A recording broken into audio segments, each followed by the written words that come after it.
Hello everybody and welcome back to another Triple Crown Wargaming video with me, the Oracle, and once again we are looking at another faction focus. Now obviously these ones are going to be a little different because they are going to be the legacy factions, so obviously not the 9 supported armies that we've seen. Instead we're going to be looking at these from now on with the legacy factions. So we're going to be talking about what I feel they're looking like, how we feel they're going to place, and generally just chatting in a very similar vein to what we used to, with just what we think is going to be good and what we're excited to see on the field. Now today we are looking at Daemons of Chaos, which for me, in my opinion, I think they're one of the biggest winners of the legacy factions. Generally, you know, it's I think there's been a lot of mixed reviews and mixed thoughts on the legacy factions, how they're going to perform, what they're going to be like. But for me, I definitely think that the legacy factions are, some of them are good. I think there's some really interesting ones. And yeah, Daemons of Chaos are definitely a winner for me. Not necessarily what they used to look like in 8th edition, but I think that there's definitely going to be some good combinations.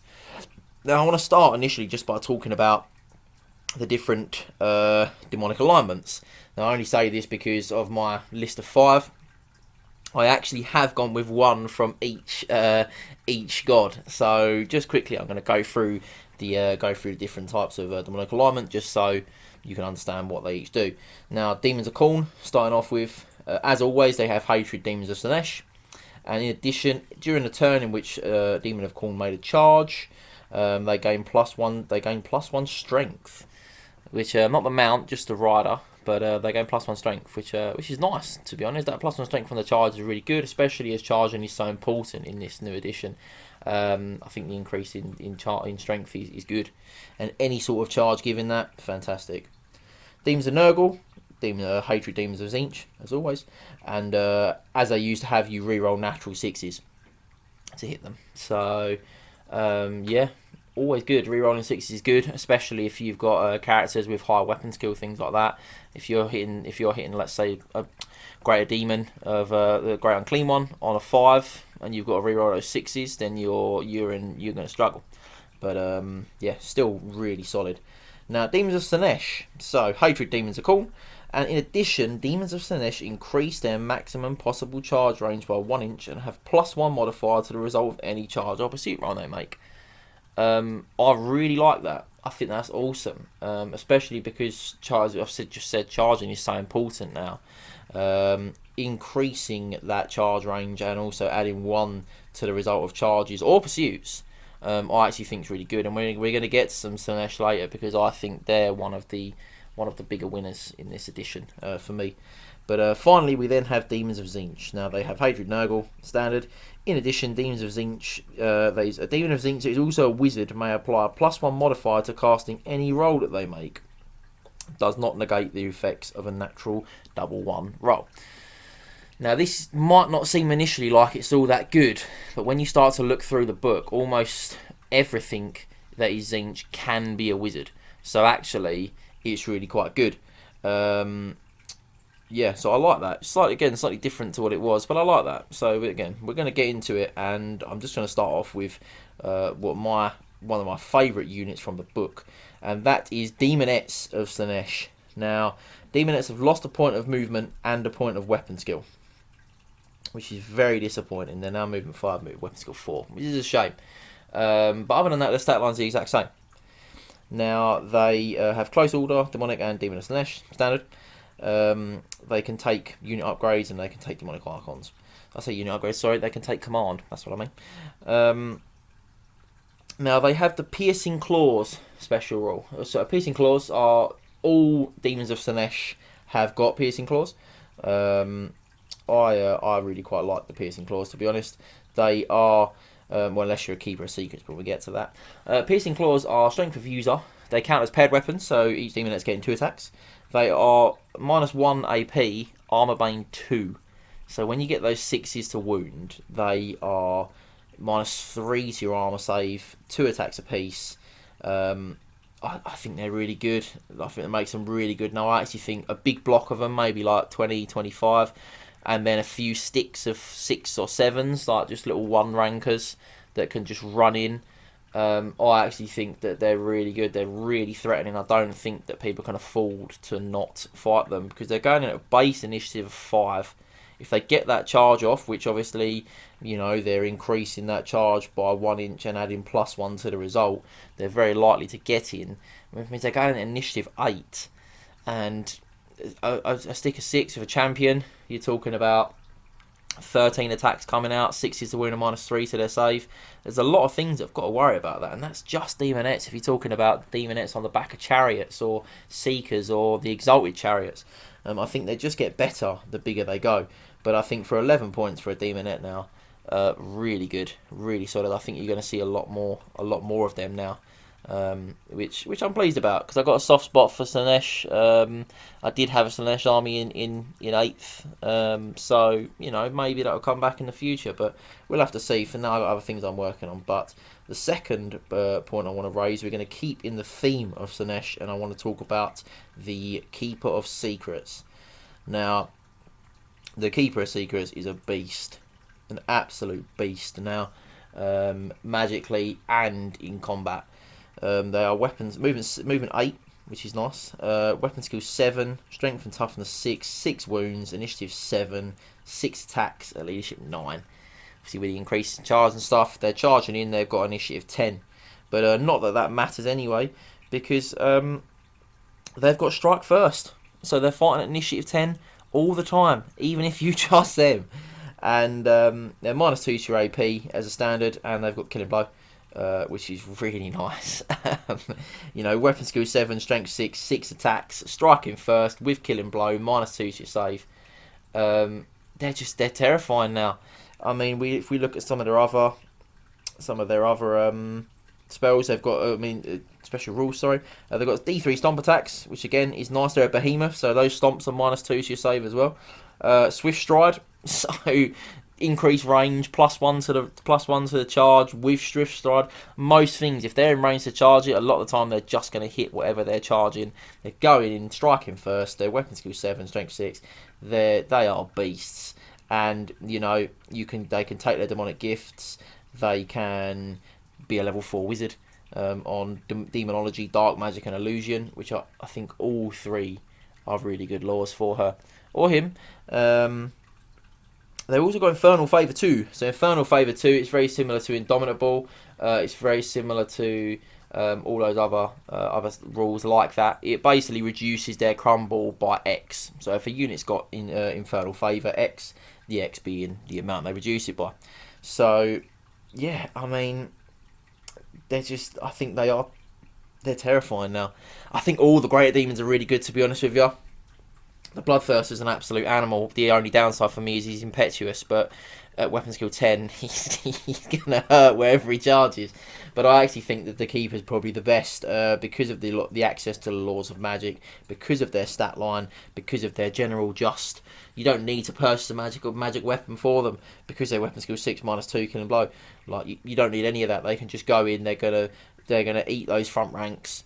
And I think you're going to have a good time if you are running the Keeper of Secrets. Now, yeah, I mean, obviously there's lots of other good Slaanesh units. I didn't just want to do this whole thing of me endorsing Slaanesh as a deity. So I want to move on to my next unit, different god, and we're looking at Bloodcrushers of Khorne. Now, Bloodcrushers of Khorne, they are pretty good. They've got a 3-up. They've got a 3-up armor save, which is very nice. Which I'm a fan with. Now, close order, Demon of Khorne. They've got impact hits 2 now, which is very good. So they're coming in and they're coming in and they're hitting on the. Now I think impact hits are great in this edition, and that's one of the reasons why I think these guys are good, and why I think they're worth running. Now they've got impetuous, which is disappointing. I mean, you know, they have to test for that charge, but you know they do have Magic Res 1 and they are Swift Stride. So if you are charging, you're probably going to hit what you're charging. You're getting the +1 strength from the charge for the Bloodletters on top, who have got Hellblades. Now Hellblades are -1 to your save as a standard, strength of user, and they've got Cleaving Blow. So Cleaving Blow obviously 6s to wounds, ignore, armor save, and regen.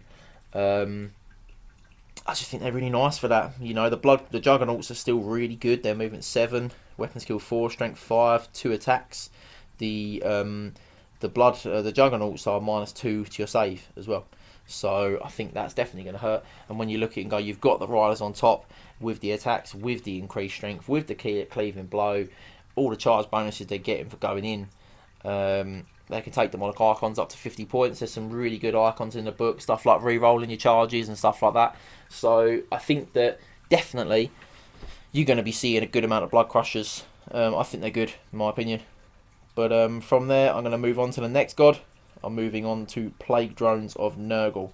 Now, I think Plague Drones are one of the bigger winners from this book in terms of Nurgle. Obviously, because you've got the changes to things like Epidemus no longer exists, so Nurgle isn't going to be the powerhouse that it once was. But I still think it's good, and I think Plague Drones are good. The reason why the Plague Drones made it in for me over the Beasts is because I think they've just got a little bit extra about them, because the Beasts have now lost the Beasts have got no AP of any kind, from what I can see, and I think that that's a shame. But Plague Drones now, they're decent. They're basically the exact same stat line as they were. The Rotflies themselves are strength 5, with 3 attacks. They're also toughness 5, which is really nice. They've got Plague Swords. Now the Plague Swords are quite good. I'm just going to get it up. But the Rotflies themselves, they can take things like bonuses to their initiatives if you want to purchase the Plague Proboscis and things like that, which I actually think is very good. Now, Plague Swords are actually really solid. Their strength of user, they're no AP, but they are Armor Bane 1, so 6 is the reduction. But the important part is no regeneration saves are permitted against Plague Swords, which is just nice. It's nice you get that little bit of extra bonus, because a lot of those rules you still get the regen. So to take that away is quite nice. But something that's very cool with obviously again, the Plague Drones have got Swift Stride, which is something why I really like them. Because having Swift Stride, they're going to get into that combat. I think Swift Stride is so important in this edition, and I think anyone that has got Swift Stride is going to be, you're going to be looking good to have that. So it's nice to have. They got the Rotflies have got Armor Bane 2, which is really nice. They've got Flying 9, Poison Attacks, Regeneration, Swift Stride, and Skirmishes. So I think in general they're just going to be good. They're going to be coming forward quite fast. They're going to be harassing you. And as I said, you can take the Plague Proboscis for +1 initiative on the Rotfly to make those guys initiative 3. But the initiative is their biggest downside. They're only initiative 2, so even on a big charge, they're still at initiative 5, which certain stuff, it does mean that they are going to go first, so they will suffer for that. But in general, the Plague Bearers have also now got Death's Heads built in. So you used to have to purchase the Death's Heads, which you don't anymore. And now Death's Heads is a shooting attack, which is range 12, strength +1, so the strength of the Death Head is strength 5, which is very nice. -1 AP, multiple wounds D3. And at BS3, that's not terrible. So, you know, if you've got the opportunity to throw those at the multiple wounds D3, it is worth having. And I think that's nice just to have that little bit of extra shooting, especially from Nurgle, which you don't really get. But, yeah, I think they're solid. I think Plague Drones are one of the bigger winners for Nurgle for me. I think you're still going to see a good chunk of those. But and my final one, which is a bit of an out there pick for me, but I actually think that they've got the potential to be really good, and that is the Flamers of Tzeentch. Now, they're only BS4, which is a shame. Same as they were in 8th. In 7th they were BS5, I believe, which was very good. But the champion is BS5, so that's nice. Movement 6, strength and toughness 4, 2 wounds apiece, initiative 4, and 2 attacks. At 40 points a model, I think they're quite good. Now, if you want, you can turn your Pyroclaster, who's a champion, into an Exalted Flamer for 40 points. Now that makes him a level 1 wizard, which again, obviously, we go back to Tzeentch's rule, given the bonuses, the +1 to casting for wizards. So he's a level 1 wizard with Demonology, Dark Magic, Elementalism, and Illusion, which is a good amount of laws to have access to. And I think the +1 to cast is really nice. You do also have the option, if you want, to make him a level 2 or a level 3 wizard. I think for a unit that its only save is a... Well, I'm actually looking at it now, and I don't think that they have any save. So I don't think you're going to see the level 2s or 3 wizards outside of their ward save for being a demon. But yeah, I mean, I don't think you'd probably go much past the level 1. I think taking the level 1's good because it's those extra spells, it's the buffing, and but outside of that, yeah, I don't think you're really going to boost that up much further, just because I think you're going to be risking taking a bit too much damage. But yeah, I think they're good. I mean, the Warp Flame, which is their shooting attack, range 18, strength 4, -1 AP, flaming attacks, move and shoot, multiple shots D3, and quick shot. So they are basically always going to be shooting. They're always going to be standing shooting. Strength 4 -1. I think it's really nice. D3 shots as well. You can get 5 D3 shots. Strength 4 -1. Yeah, I think they're good. They're skirmish. They've got move through cover, which again, all good stuff. So yeah, I think the fact that you can turn the champion into a wizard, and then pick that spell, I just think it's additional threat. It's just extra punch and just more things for people to have to deal with. But yeah, I could see flamers. People taking flamers. I don't know why you wouldn't. I think they're pretty good. But for me, those were my 5 picks. Now, as I said, I think that demons were one of the winners. For me, I think there's some other ones which suffer a little bit, but I'm not going to go into those today. But I want to say thanks for listening, and obviously if you think that what I'm saying is right, then please comment below. If you think that I've picked all the wrong units in this book, then again, please comment below. If you think that Demons are one of the losers and you're disappointed at how they are in the old world compared to 8th or 7th or 6th, then please tell me below. But as always, thanks for listening, and I will speak to you soon. Remember to tag your friends and like, subscribe and share. Then head over to triplecrownwargaming.com and become a Knight of the Realm today. What are you doing, mate? You alright? Do it for